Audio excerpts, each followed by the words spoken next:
Hello everyone and welcome to my channel, Cooking for the Family. I'm Dyvonne and today I'm going to share with you a wonderful recipe for old-fashioned Southern tea cakes. So first what we're going to do is we're going to get our dry ingredients together and we're going to put them in a separate bowl.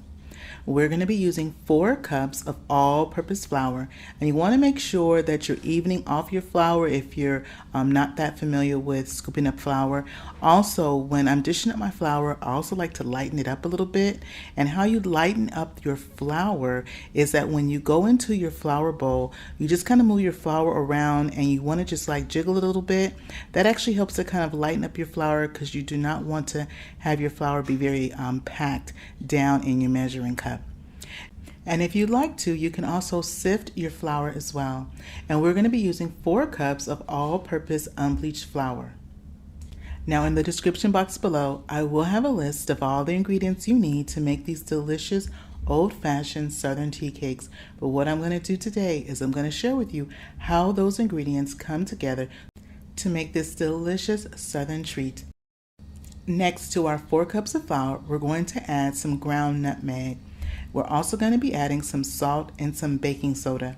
Now the ground nutmeg is optional, but in our family we really like to have that little bit of nutmeg that is in our tea cakes. It gives it just a little hint of spice in the background, but again, the nutmeg is totally optional. Recently, one of my wonderful subscribers reached out to me and asked me if I had a recipe for tea cakes. And with the women in my family being from the South, of course, we have a wonderful recipe for tea cakes. I am so excited to share it today with all of y'all. And growing up, this is something that I remember having as a little girl. It was just so delicious.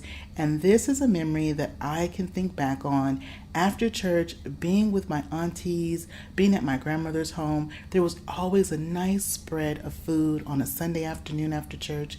And I remember just little cakes and pies and cookies and macaroni and cheese and ham and just so many wonderful dishes. And so having these tea cakes takes me back to a place in time where I'm like 9 years old, running around with my cousins at my granny's house, just having a good time. And so I hope this recipe brings up some nostalgia for you, just like it did for me. Now, once we have all of our dry ingredients in our bowl, we're going to go on and start creaming our butter. I'm using 2 sticks, which is 1 cup of unsalted butter. And you want your butter to be nice and soft and at room temperature, and you want to make sure that you whip your butter till it's nice and fluffy, because to our butter we're also going to be adding our sugar, and we're using regular granulated sugar, and we're going to put in 2 cups of sugar. After you put in your first cup, go on and let your butter and your sugar combine and mix together really well. You really want to have a nice light base before we add in our dry ingredients. Now, if you are new to my channel, welcome, and if you're a returner, welcome back. My name is Dyvonne, and this is my channel, Cooking for the Family, and on my channel, I share family recipes. I share different things that I have cooked and baked for my family over the years. It is my pleasure to share my kitchen with you, and if you have not subscribed to my channel yet, I invite you to hit that subscribe button. It is free to subscribe to the channel, and I thank all those who have subscribed to the channel. I appreciate your good vibe comments, your thumbs up, and your likes and your shares. Now, once we have our sugar and our butter, it's nice and fluffy, we're going to add our eggs, and we're going to be using 3 large eggs at room temperature. And when we put in our eggs, we're going to be putting in our eggs to our butter and sugar mixture 1 at a time. Now, when it comes to enjoying tea cakes, there are 2 different versions of tea cakes that you'll usually see. One is a little bit of a thinner version of a tea cake, and then another version is a little bit of a thicker version of a tea cake. They go great with hot tea, of course, lemonade. My daughter loves having hers with lemonade, milk, or if you want to have that nice cup of coffee or iced tea or even Southern sweet tea.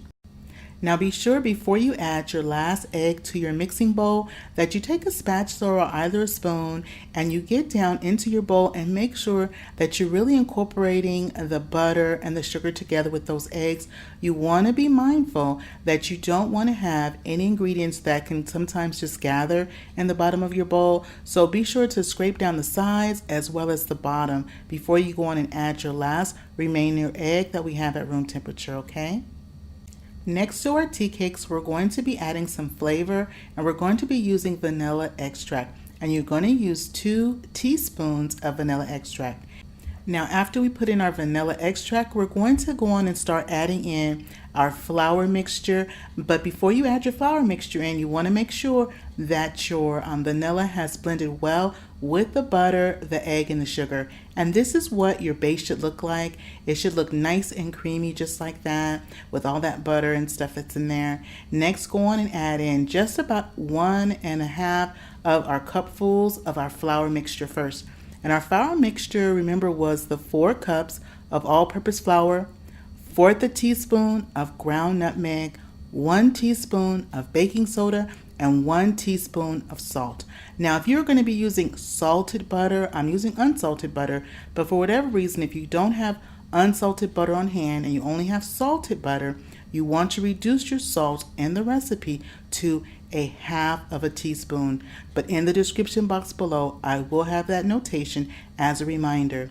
Now, as you're putting in, you want to do a little bit at a time, our flour mixture. Now, as you're putting your flour mixture in, your dough is going to become thick, okay? This is going to be on the thicker side when it comes to dough.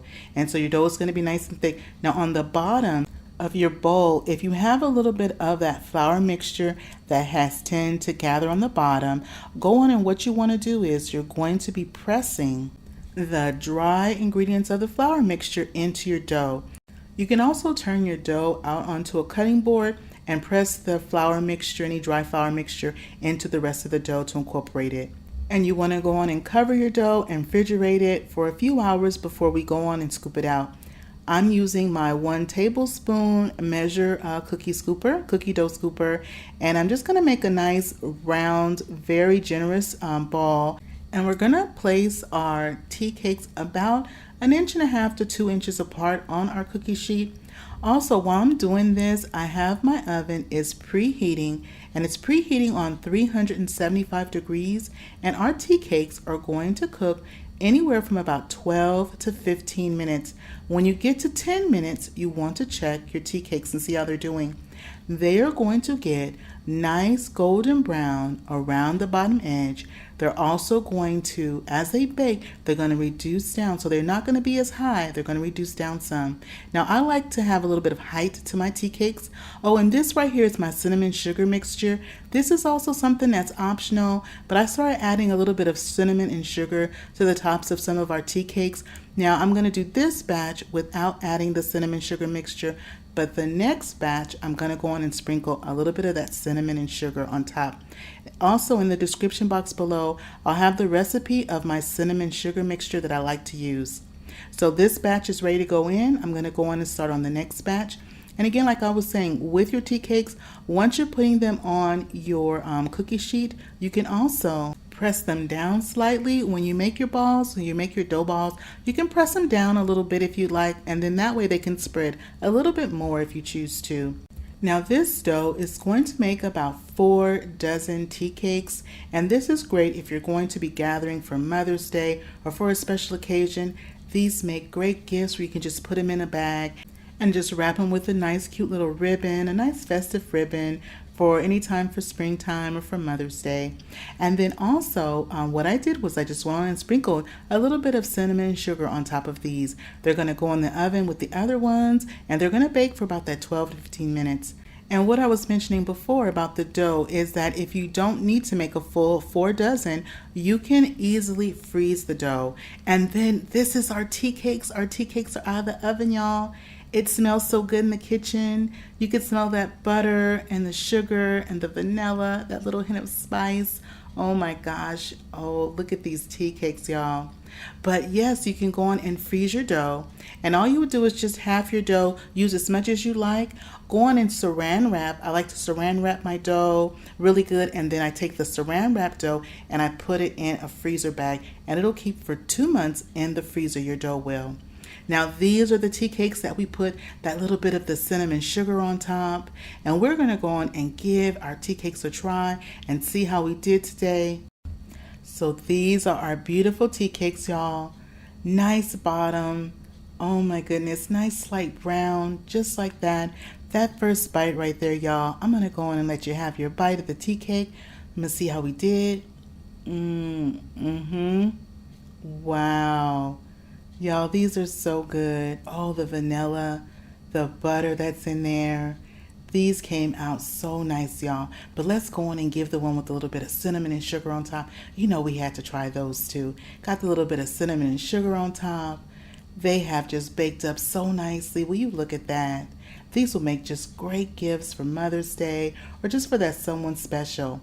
But I'm going to let y'all go on and have a bite of this one too. Go on and take your bite. Okay, let me take a bite and I'm going to see how we did. Wow, that cinnamon and sugar on top. If you like that little bit of cinnamon and sugar, these are just so perfect, y'all. I hope you give this recipe a try.